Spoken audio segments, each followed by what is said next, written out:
ए जैब की दादा ए दादा मेरो यो केटोलाई नमार्नु है दादा यसलाई म पाल्छु यसरी नगर दादा म हात जोडेर प्रणाम गरेको हो नि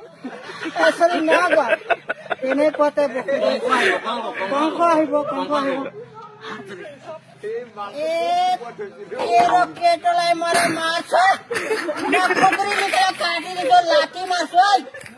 नहेर्छु बोकुदै भाइबो त्यहाँ तिनै कतै साइडमा बोकुदै भाइबो दादा दादा म सबै खतम गरे माटी गरी खतम गरे अनि यो कन्ट्रोल साह्रो खाएर म यो केटो पाल्छु यसरी नगर दादा ए तेरो माथि हात न म मार्छु